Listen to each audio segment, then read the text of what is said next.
lahiqul makaru sayyi'u illa bi ahli, duk abin da kai na mugu abu sai da kanka. To da mutane sun yarda da wannan sai a zauna lafiya. Ya karɓi na wani abu ya je ci da iyalansa ya ba su guba, ya cutatar da su, ya rusa zuri'arsa su lalace, Allah ya karɓa komai nasu. Ba daidai ba ne halin da mutane suke ciki a yau. Shi ya sa muka shiga cikin musifar da ta ƙi ƙarewa. Gudusul Islami da Gazali ya kawo wata hikaya ta wata al'umma da suka rasa ruwa, suka dinga fita roƙon ruwa, ba a yi ruwa ba, sai Allah ya wa annabin zamanin wahayi ya ce da za su dinga tafiya suna kuka har hawayensu ya ƙare, zama jini za su dinga zubarwa har jinin ya ƙare saboda tafiya a ƙafa, su cire takalma har sai dundune su ta goge a kan ƙashi za su dinga tafiya. Allah ce ba zai ruwa ba. Dalili ya ce annabin ya gaya musu cutar junansu suke yi, da lokacin da suka haƙura suka daina sai canja. To cutar juna kashe al'umma take, ba inda za a tsakanin mutane da Allah zai lalace. To yanzu mutanenmu wanda annabi alaihissalam ya gaya mana cewa inna allaha amara almu'minina bima amara bihil mursalin, Allah ya umarci mu'mine da irin abin da ya umarci mursalai da shi, abu iri ɗaya yi. Ya ayyuhar rusulu kulu min at-tayyibati wa amalu salihan, haka yace da manzani alaihissalam.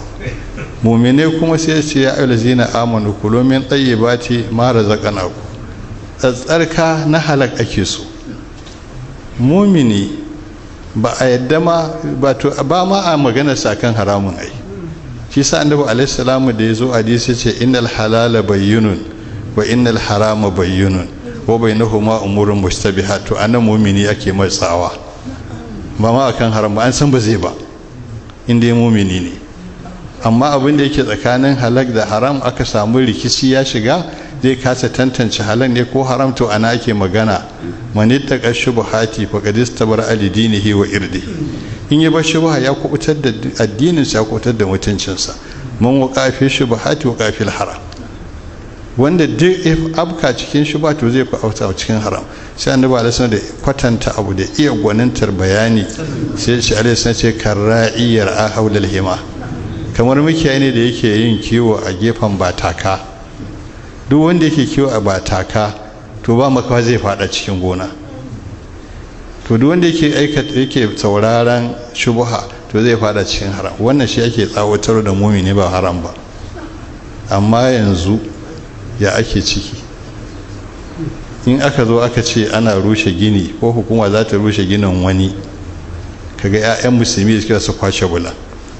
Duk wanda ya ci wuta balbal, muddar ya shiga kabari wallahi bai sai kwanta ba. Wannan likafani sai an cire shi, ko dan uban waye shi, kuma ubansa ba zai karbe shi ba, uwarsa duk mutan Najeriya bai san karbe shi ba ranan, domin alhakamu al'adal hannunsa za shi.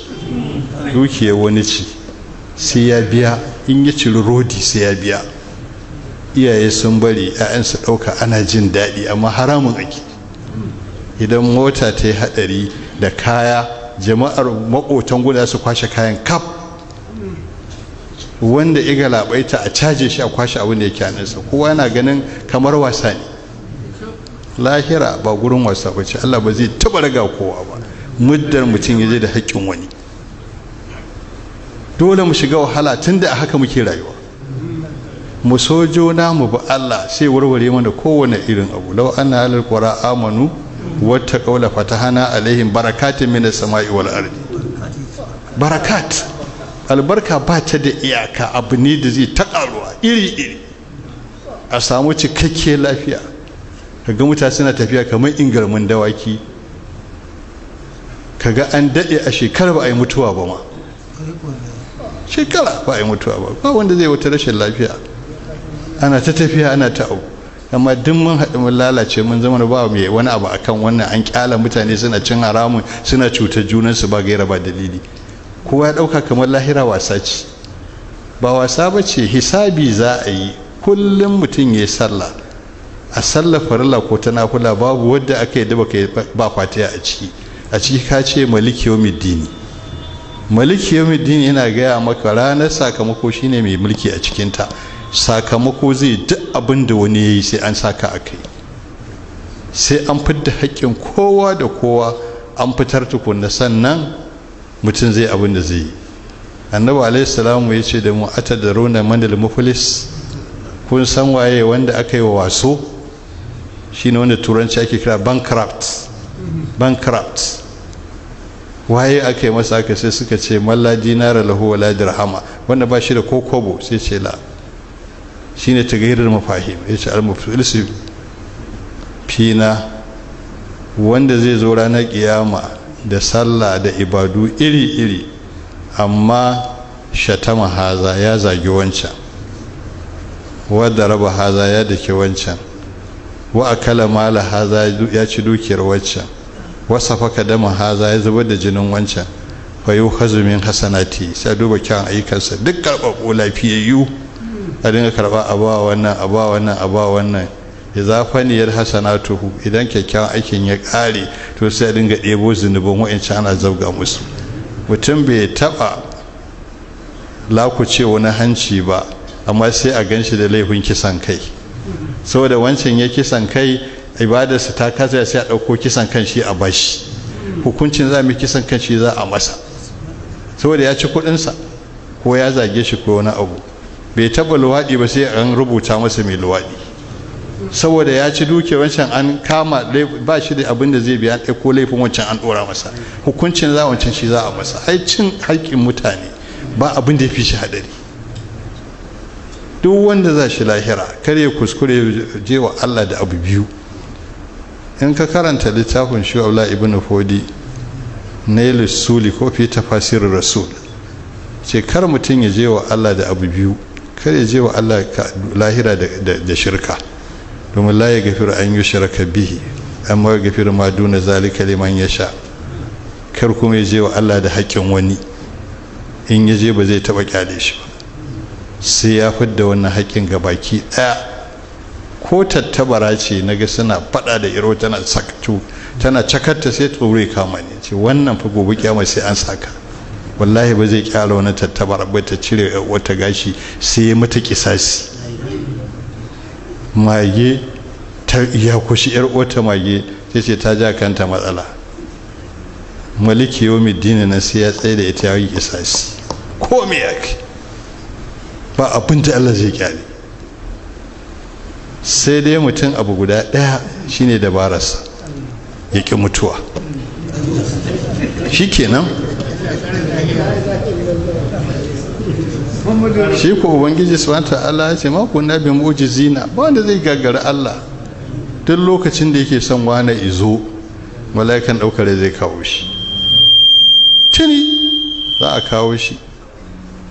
Kafin ma a dauko shi sai ya kafa masa kaho, tuni kwarai kuwa, duk wanda zai mutu sai ya kafa masa kaho. Ai a so da rashin fahimtar mutane da yawa, wani abu in ya zo, duk maganin da ake a ga ayi kici to ya hankali, ba ya sa ba kaho ya buga.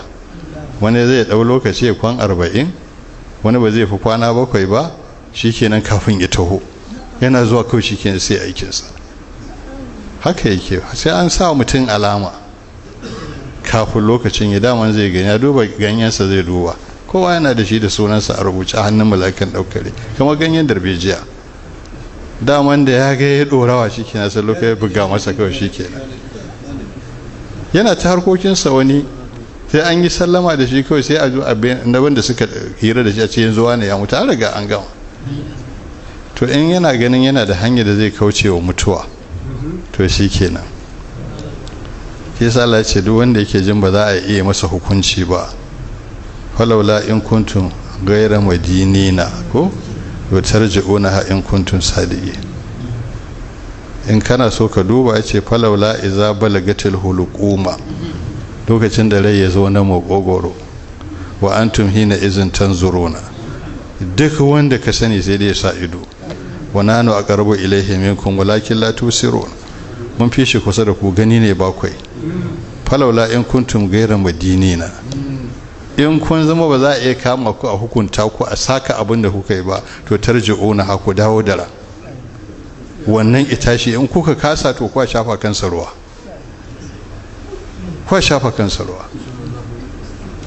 haka muna yaudarar kanmu babu gaira babu dalili akan abin da mutum zai cin an zama shugaban ɗaki ya kasayar sai je rusa kansa babu gaira ba dalili. Wannan aikin malamai ne su tashi tsaye su ɗora al'umma annabi alaihi salatu wassalamu akan neman halak, domin duk abin da annabi alaihi salatu zai shi muddar ana cin haram ba zai aiki ba wanda zai ratsa. Kamar yadda fulogi in ya ja mai ya datti ba zai ita da na'ura ba, haka babu abin da annabi alaihi salatu zo da shi da zai aiki a jikin mutum sai in akwai halak. su raka mu ɗora 'ya'yanmu a kan kiyayewa da cin halak ɗin nan saboda alheri ne. Lokacin da aka yi yakin basasan nan na Najeriya da aka yi a ware, ni dai a sani a unguwa babu wani gida da wani ya je saurayi ya ɗauko na ba sabon gida da aka bashi shiga da shi babu. saboda lokacin iyaye suna tsaye, duk wanda izo da duka zai koma. Akwai wanda izo reza ce nan gidan su Malam Hadi babanmu sai daga ranar mai kore shi daga gida, reza wannan kwaya daya an kore shi daga gida, sai da je mai da ita tukunna sannan aka kyale shi. Amma yanzu iyaye ne za su zo ana rigima, uwa da janata zama me kake kana sana'a, tashi ka tafi ka je ka ɗebo ganima, ko ka ake ganimar.